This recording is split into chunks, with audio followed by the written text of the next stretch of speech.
Assalamualaikum warahmatullahi wabarakatuh. Bertemu lagi dengan saya Yurni Prihartini dari kelas D3B, Analis Kesehatan. Pada kesempatan kali ini, saya akan menjelaskan bagaimana cara membuat data distribusi frekuensi menggunakan Microsoft Excel. Tentu saja, hal pertama yang harus kita siapkan adalah datanya dulu.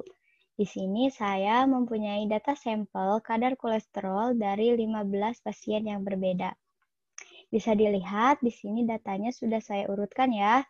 Untuk cara mengurutkan datanya saya sudah jelaskan pada video yang sebelumnya. Kemudian bagaimana sih cara membuat data distribusi frekuensi? Untuk membuat data distribusi frekuensi, langkah pertama yang harus kita lakukan adalah menentukan rentangnya terlebih dahulu.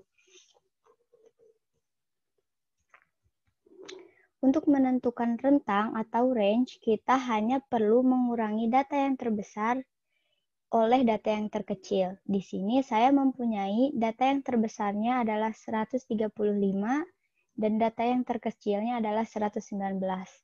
Langsung saja kita klik sama dengan, kemudian 135 dikurang oleh 119. Nah, ini bisa dilihat hasilnya adalah 16. Kemudian langkah kedua itu kita tentukan kelasnya. Dalam menentukan kelas ini kita harus menggunakan rumus sama dengan 1 ditambah kurung buka 3,3 dikali dengan log. Nah, ini lognya dipilih yang paling atas ya.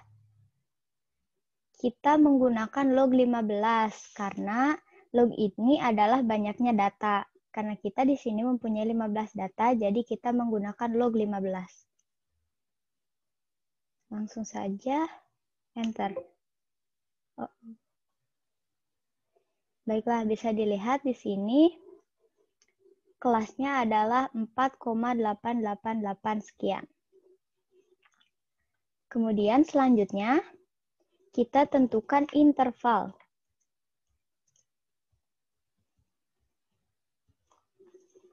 Nah, dalam menentukan interval ini kita bisa menghitung dengan range atau rentang tadi dibagi oleh kelas. Langsung saja sama dengan, mohon maaf. Di sini ya. Sama dengan, kemudian range-nya kita klik, dibagi dengan kelas. Enter. Nah, bisa dilihat ya intervalnya ini ada 3,2779. Kemudian intervalnya kita bulatkan terlebih dahulu. Dibulatkan.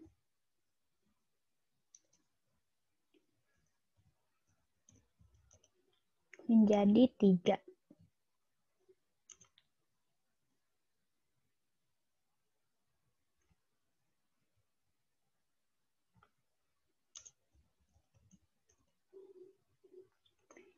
Kenapa dibulatkannya menjadi 3? Karena pada data interval ini 3,2.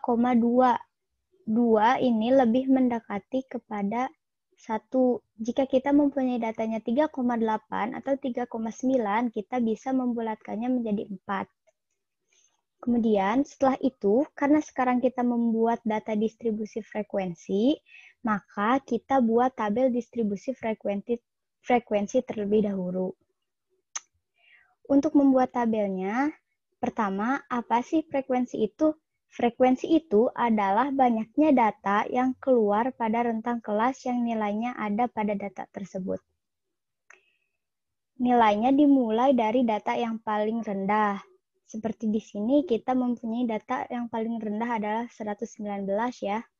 Kemudian selanjutnya, tadi kan kita sudah menentukan intervalnya, sudah dibulatkan juga. Nah, interval ini adalah batas bawah dan batas atasnya berada pada setiap kelas. Contoh, misalkan 119. 119 merupakan batas bawah, maka batas atasnya kita tinggal tambahkan saja 3 data. 119, 120, dan 121. Maka batas atasnya adalah 121. Kita langsung saja membuat distribusi frekuensinya.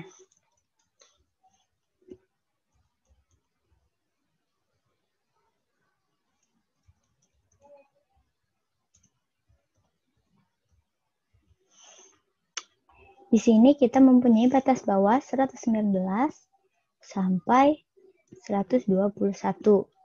Kita hitung untuk frekuensinya. Dari 119 sampai 121 ada berapa banyak data? 1, 2, 3, 4, 5. Berarti frekuensinya 5. Kemudian seterusnya 122 hingga 124.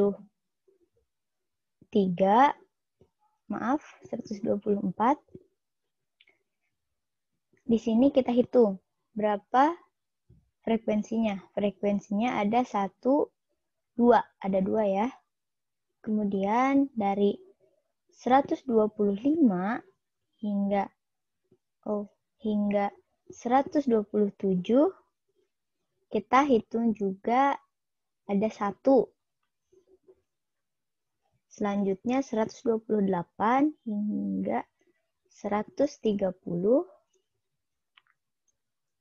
1, 2, 3, 4, 5. Ada 5 ya, ada 5 data frekuensi. Kemudian ada 131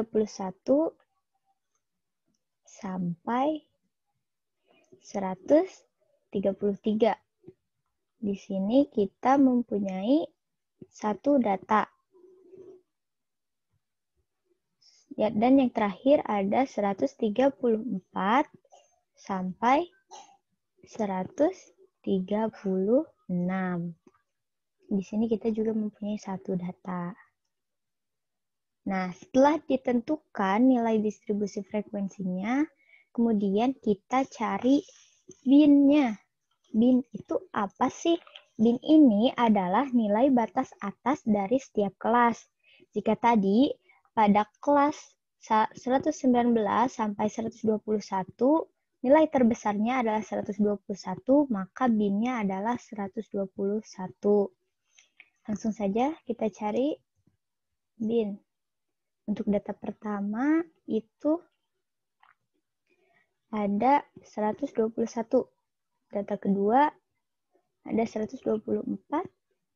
Ketiga ada 127. Keempat 130. Kelima 133. Dan yang terakhir 136. Nah, jika sudah didapatkan distribusi frekuensi dan nilai bin, maka selanjutnya kita harus membuat diagram distribusi frekuensi. Caranya dengan kita blok datanya, kemudian kita ke data, ke sini. Ada data analisis atau analisis tools, klik. Nah, di sini kita pilih histogram. Langsung OK. Kemudian input range. Range seperti biasa ya, kita sertakan datanya, kita blok dari atas sampai bawah. Kemudian selanjutnya untuk bin kita masukkan yang ini. Nah, selanjutnya labels kita tidak beri tanda checklist karena kita tidak menyertakan judulnya. Untuk output range itu terserah di mana saja asal ruangannya kosong. Oh, mohon maaf. Ini. Nah, langsung saja kemudian kita chart output. Langsung OK. Tunggu beberapa saat. Nah, bisa dilihat ya. Di sini ada nilai bin, ada nilai frekuensi, dan ada tabel histogramnya. Kita pindahkan terlebih dahulu.